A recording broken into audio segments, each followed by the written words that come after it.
গোবিন্দ নিজের হাতে পত্র লিখে দাদাকে বলছেন, দাদা একবার দেখো না পত্র লেখা হয়েছে কিনা। বলরাম দাদা বলছে, বাবা বাবা বাবা কানাই, এত ভালো পত্র লিখেছিস, কিন্তু সবার নামে পত্র লিখেছিস, বৃন্দাবনের পত্রটা কোথায়? নন্দ মহারাজাকে পত্র দিবি না ভাই? আমাদের মা বাবা বৃন্দাবনে যারা আছে তাদেরকে পত্র দিবি না?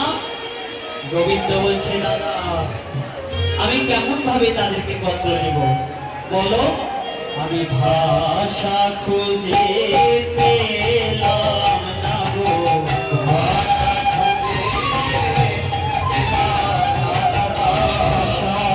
খুঁজে পেলাম না গো, ভাষা খুঁজে পেলাম না গো, কি বলে ক্ষমা চাইব দাদা, ভাষা খুঁজে পেলাম না গো, কি বলে ক্ষমা চাইব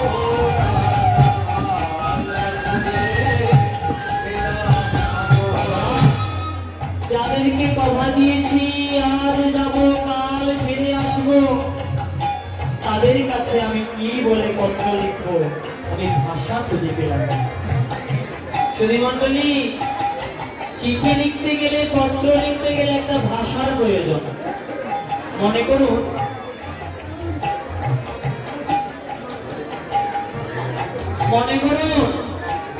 মা বাবা বাংলাদেশে, ছেলেটা বিদেশ,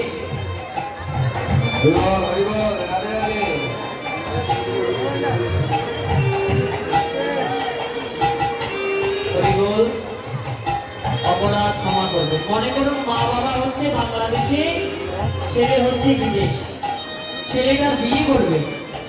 এখন মা বাবার কাছে চিঠি লিখতে হবে। ছেলেটা যদি বলে, মা বাবা বিদেশে এসে এক বিদেশিনীর প্রেমে পড়েছি, আগামীকাল আমার বিয়ে, তোমরা প্লেনে করে চলে এসো।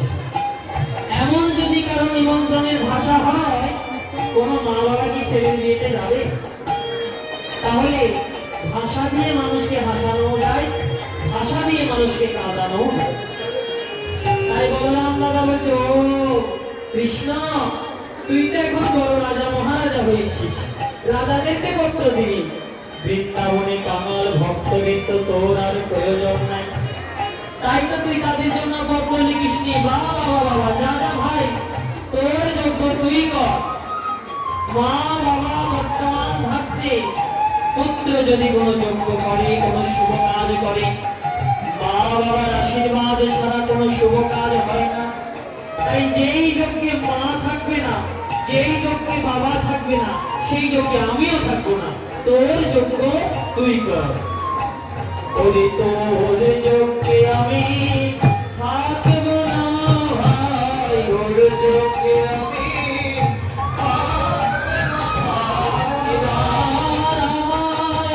বিদায় নে ভাই, তোর যজ্ঞে আমি থাকবো না ভাই।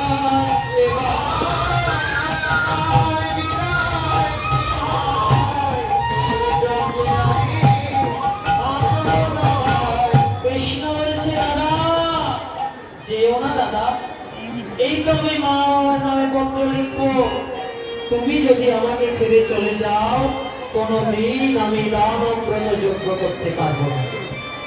তাই বলরাম দাদা শিখিয়ে দিচ্ছে, আর কৃষ্ণ লিখছে। কে লিখলেন? মা নন্দরানী আর পিতা নন্দ মহারাজ। শিশুকালে তোমাদের চরণে কত অপরাধ করেছি, ঘরে ঘরে মণি চুরি করে তোমাদের মন্দ কথা শুনিয়েছি। তোমাদের গোপাল আমি আজ দ্বারকায় রাজা হয়েছি। আমি এক মহৎ যজ্ঞের আয়োজন করেছি। তাই মা বাবা সমস্ত গোপবাসীকে নিয়ে আমার যজ্ঞে তোমরা আসবে। তোমাদের আশীর্বাদ ছাড়া আমার যজ্ঞ কোনোদিন পূর্ণ হবে না। আর আসবার সময় মা তুমি আমার জন্য ননি নিয়ে আসবে। এই দ্বারকায় তোমার মতো ননি আমাকে কেউ হয় না মা, তাই তুমি আমার জন্য ননি নিয়ে আসবে। এইভাবে পত্র লিখে নারদ মুনির হাতে সমর্পণ করে দিলেন, যাও নিমন্ত্রণ করে আসো। আজকে নিমন্ত্রণ পত্র পেয়ে নিমন্ত্রণ পত্র লইয়া নারদ চলিল।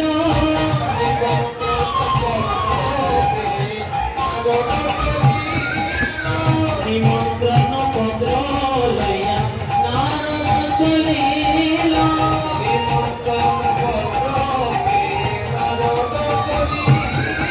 কৈলাসেতে যাইয়া ঋষি শিব করে দিল।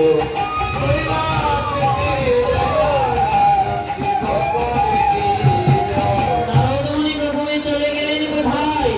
কৈলাস পর্বতে, যেখানে ভোলানাথ বসে আছে। ভোলানাথকে যখন পত্র দিলেন, ভোলানাথ দেখলেন ওমা, এ তো যার তার পত্র নয়, স্বয়ং তারকাধীশ মহারাজ কৃষ্ণচন্দ্র পত্র দিয়েছেন। তাই আজ মহাদেবের কি আনন্দ! আজ এই পত্র হেরি ভোলানাথ আনন্দে মগ্ন। পত্র হেরি ভোলানাথ আনন্দে মগ্ন।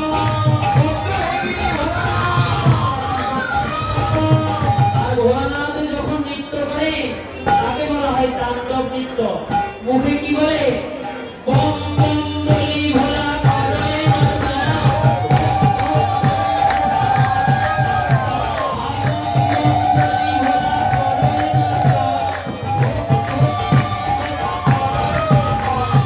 ভোলানাথ নাচিছে, ভোলানাথ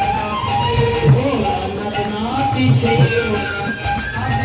বম বম বম বলে ভোলানাথ নাচিছে।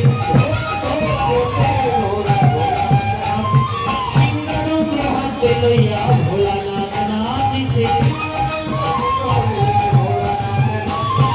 আনন্দে আর ধরে না, আনন্দে ধরে না, আনন্দের মনে আজ আনন্দে আর ধরে না। মহাদেবের তাণ্ডব নৃত্যে ত্রিভুবন খবর হয়ে গেছে প্রবাস যজ্ঞের কথা।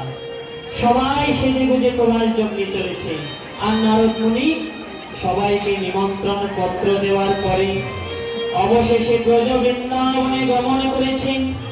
আর বৃন্দাবনে গমন করবার পরে নন্দ ভবনে গিয়ে মা যশোদাকে ডাকছেন, মা মা। নারদ মুনি যখন মা যশোদাকে মা বলে ডেকেছেন, তখন বীণার গান শুনি রানী অন্তর বিহরে।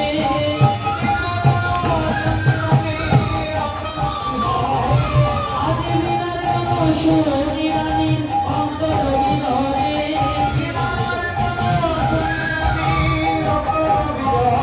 তখন ভেয়ে যায় নারদের কোলে তুলিবারে।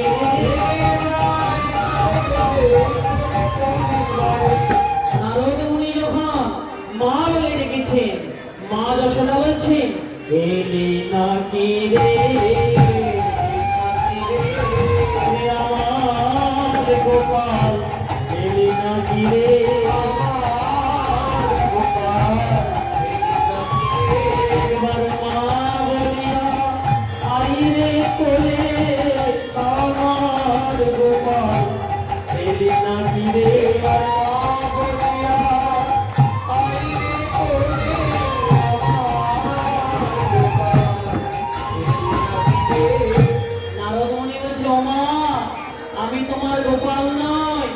আমি কে জানো? আমি তোমার গোপাল নই মা, ও বিরোধেশ্বরী।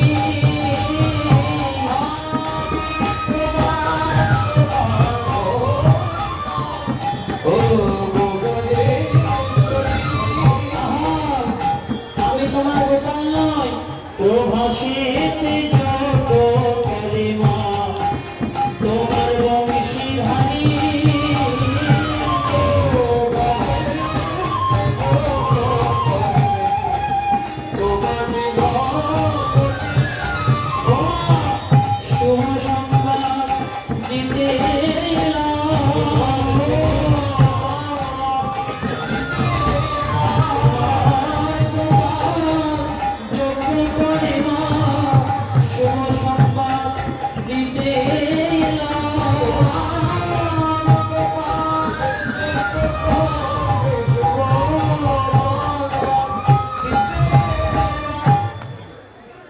বলছে, মা আমি তোমার গোপাল নয়, আমি কে জানো?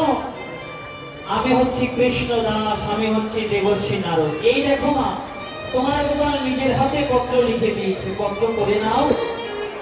মা বলছে, দেবর্ষী কৃষ্ণ গোপাল বলে কাঁদিতে কাঁদিতে আমার নয়ন দুটি যে অন্ধ হয়ে গেছে। কৃষ্ণের লেখা পত্র আমি কেমন করে পড়বো বলো?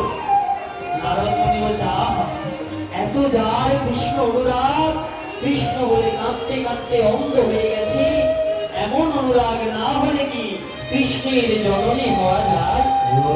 ধন্য মা যশোমতী। শোনো মা, তোমার গোপাল অনেক ক্ষমতা আছে তার। তোমার গোপালের হাতের স্পর্শে মথুরাই গোপীগুলি সুন্দরী হয়েছে। তোমার গোপাল কেমন পরশমণি মা দেখো, সেই গোপালের হাতের স্পর্শ আছে এই পত্রে। আমার বিশ্বাস, তুমি যদি পত্রটা একবার তোমার নয়নে স্পর্শ করাও, তাহলে তুমিও তোমার নয়নে দেখতে পাবে, অন্ধ নয়ন তোমার ভালো হয়ে যাবে। নারদের কথা শুনে মা যশোদা কি করলে? পত্র লয়ে করে আকুল অন্তরে নয়নে বোলাই রানী।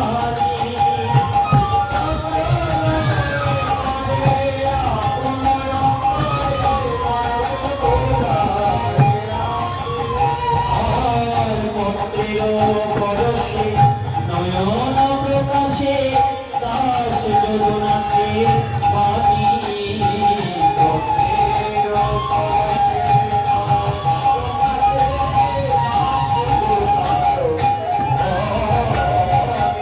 পত্র নিয়ে স্পর্শ করার সঙ্গে সঙ্গে মা যশোদা বলছে, ওগো মহারাজ, আমাদের গোপাল দেখো কত বড় হয়ে গেছে, প্রভাসে যজ্ঞ করছে, চলো আমরা যজ্ঞে যাই। ব্রজরানীর চিৎকারে সমস্ত ব্রজবাসী নিমন্ত্রণ পত্র পৌঁছে গেল। এক সখী গিয়ে রাধারানীকে বলছে, রাধে, আমাদের প্রাণ বধুয়া নাকি প্রভাস ক্ষেত্রে যজ্ঞ করছে, চল চল আমরাও তার যজ্ঞে যাই। সমস্ত বৃন্দাবনবাসী যাচ্ছে।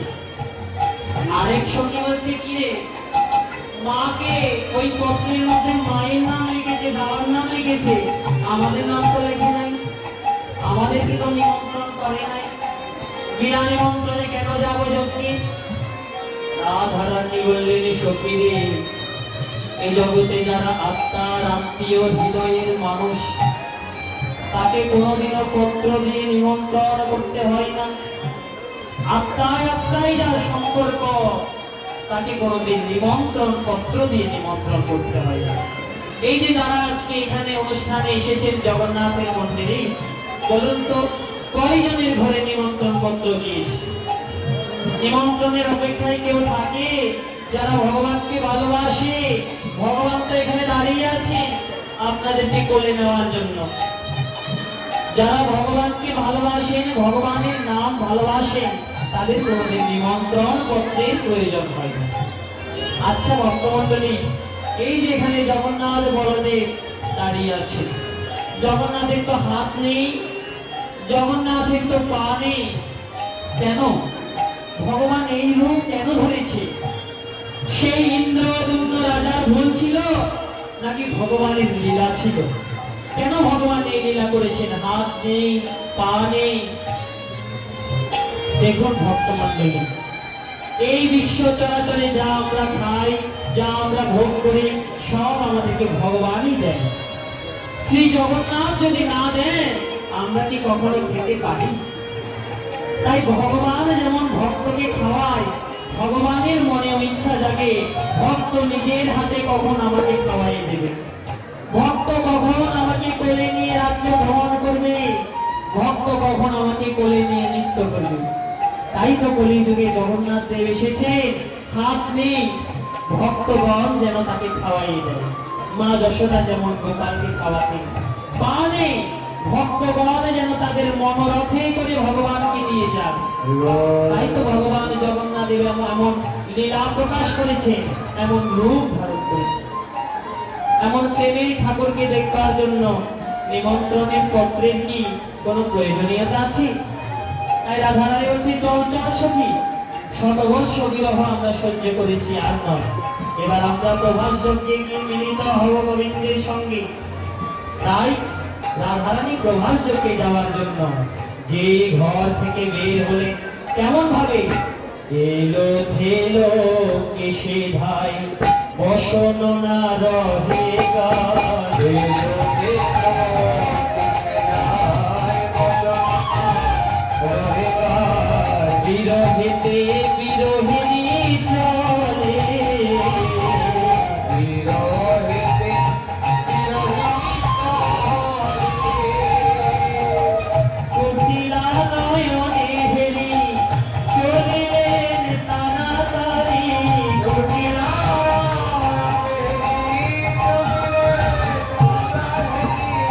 কৃষ্ণ ভজন পথের বাধা আছে জটিলা কুটিলা। এই জটিলা কুটিলা শুধু রাধারানীর ঘরে আছে তা নয়, সবার ঘরে জটিলা কুটিলা আছে। জটিলতাকে বলে জটিলা আর কুটিলতাকে বলে কুটিলা। কেউ যদি কৃষ্ণ ভজনে অগ্রসর হয় দেখবেন কত রকমের জটিলতা কুটিলতা সঙ্গে সঙ্গে চলে আসে, তাই না? কেউ যদি নিত্য ভ্রমণে যেতে যায় কত রকমের সমস্যা জটিলতা কুটিলতা আসে, তাই তো? তাই রাধারানী যখন গোবিন্দ দর্শনে প্রভাস যজ্ঞে যাচ্ছে, রাধারানীর পিছনে জটিলতা কুটিলতা এসেছে। কুটিলা নয়নে হেরি চলিলেন তাড়াতাড়ি, কুটিলা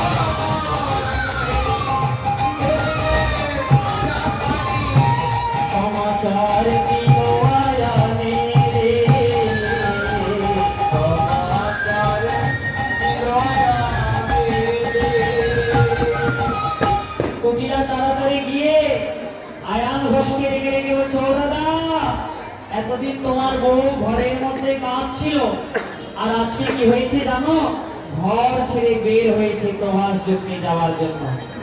আয়ান ঘোষ করছিল মা কালীর পূজা, সে ছিল কালী ভক্ত, তাই আয়ান ঘোষ করছিল মা কালীর পূজা। কুটিলার মুখে যখন নিজ স্ত্রীর বদনাম শুনেছেন, তখন শুনিয়া আয়ান হয়ে কঙ্কবা, শুনিয়া আয়ান হয়ে কঙ্কবা, বসি তুলে নিল হাতে, বসি তুলে নিল হাতে, কাঁপিতে কাঁপিতে দাঁড়াইল আসিয়া, কাঁপিতে দাঁড়াইল আসিয়া, কুটিলার সম্মুখেতে খড়গ হাতে আয়ান চলে, খড়গ হাতে আয়ান চলে, ক্রোধে অঙ্গ উঠে জ্বলে, খড়গ হাতে আয়ান চলে, জয় কালী জয় কালী, খড়গ হাতে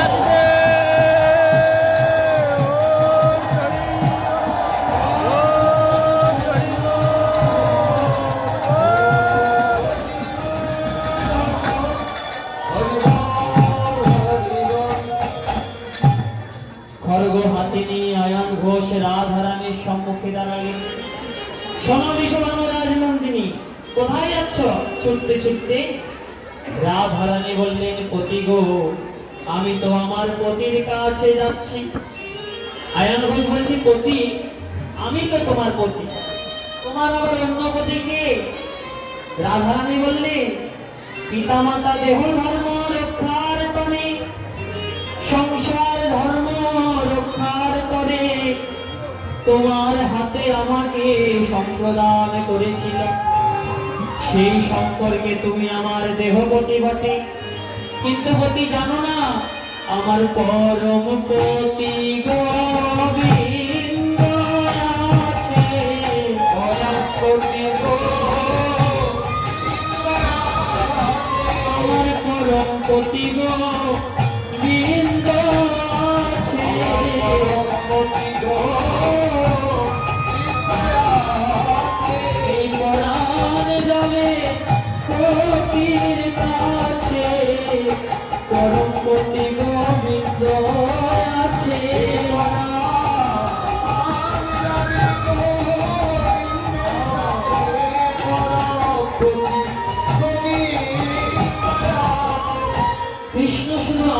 পতি নয়, আমারও পতি, তোমারও পতি, মায়েরও পতি, বাবারও পতি, অনন্ত কোটি বিশ্ব ব্রহ্মাণ্ডের পতি, জগৎ পতি কৃষ্ণ।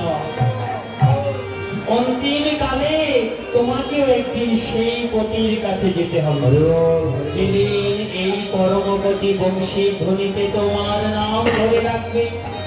সেদিন সংসারের বন্ধন, মায়ার বন্ধন, দেহের বন্ধন, সব বন্ধন ছিন্ন করে সবাইকে একদিন চলে যেতে হবে। তাই সেই দেহপতির কাছে আমি যাচ্ছি, আমাকে বাধা দিও না। আয়ান বলছে শোনো, আমি আজকে দেখবো তুমি তোমার কোন পতির কাছে যাও। আজকে যদি তুমি তোমার পতির কাছে যাও, আমার হাতে তুমি বধ হবে। এমন সময় রাধারানী বলছে, আয়ান ঘোষ, ভুলে গেলে তুমি কে আর আমি কে? তুমি আমাকে আদেশ দিচ্ছ, তুমি সত্য জুগিয়েছিলে সুতপা ঋষি, সাধনা করে তুষ্ট করেছ নারায়ণকে, আর নারায়ণের কাছে প্রার্থনা করেছ, হে ভগবান তোমার শক্তি তুমি আমাকে দিয়ে দাও। তখন নারায়ণ বলেছিল, আগত যুগে আমার শক্তির আধারণে তোমার ধরণী হবে, কিন্তু তুমি কোনোদিন তার উপর অধিকার ফলাতে পারবে না, কারণ সে জগদীশ্বরী। তোমার কোনো অধিকার ফলাবার মতো সম্পর্ক তার সঙ্গে থাকবে না। ভুলে গেছো আয়ান, তুমি কি আর আমি কি? যেই দেবী মাকে তুমি দিবানিশি পূজা করো, আমি তো সেই দেবী। তুমি কি ভুলে গেলে? এইভাবে বলতে বলতে রাধারানী কি করলে? দেখিতে দেখিতে রাধা হইল অপরূপ,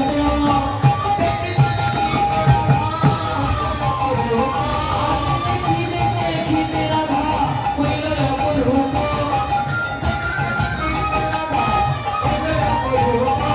রাধিকা ধরিল কালিকার রূপ।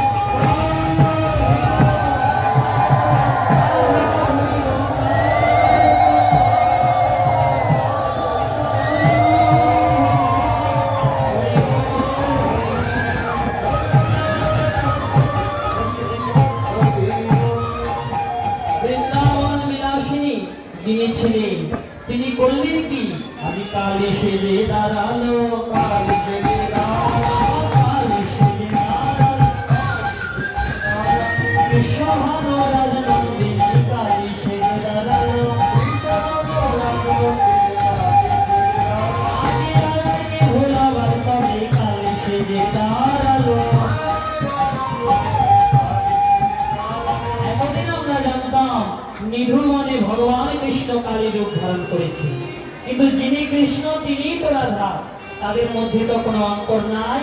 তাই আজ প্রমাণ যোগকে যাওয়ার জন্য কালী সেজে দাঁড়ালো, কালী সেজে দাঁড়ালো, বিশ্বভানু রাজনন্দিনী কালী সেজে দাঁড়ালো। রাধারানী যখন কালী সেজে দাঁড়ালে, আয়ান ঘোষ দেখি এ আমি কি দেখছি? যাকে আমি দিবানিশি আরাধনা করি, আমার জগৎ মাতা কাত্যায়নী কালী দেবী সামনে দাঁড়িয়ে আছে। তখন করকুটি কীর্তাঞ্জলি হয়ে আয়ান ঘোষ স্তব করছে, মা তুমি তারা, আমার মা তুমি তারা, তুমি ত্রিগুণ ধরা পরা পরা, মা তুমি তারা। আমি জানি মায়ের দয়া,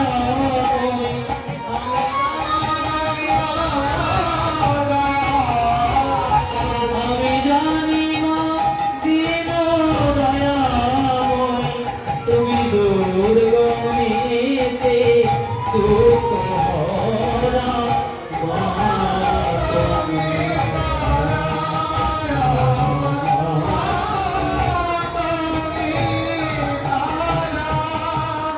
তুমি জলে, তুমি স্থলে, তুমি আছো মূলে তোমার। হরি বল, হরি বল, হরি বল। আসো সর্বভূত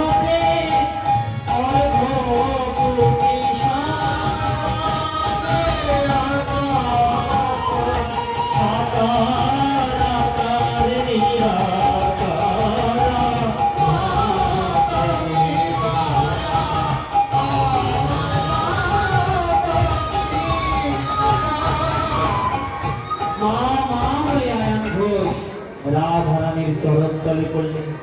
এইবারে রাধারানী সখীগণকে সঙ্গে নিয়ে প্রভাস যজ্ঞে যাওয়ার জন্য বলছে, এই যজ্ঞে তো তুমি আমার স্বামী, তোমার অনুমতি ছাড়া আমি যজ্ঞে যেতে পারবো না, তাই বিদায় দাও হে যাব স্বামী কৃষ্ণ দর্শনে।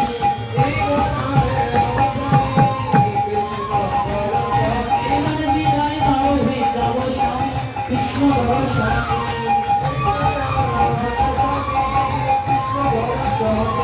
বিড়ম্বনা কর রাধা কৃষ্ণ দাসে ভজে।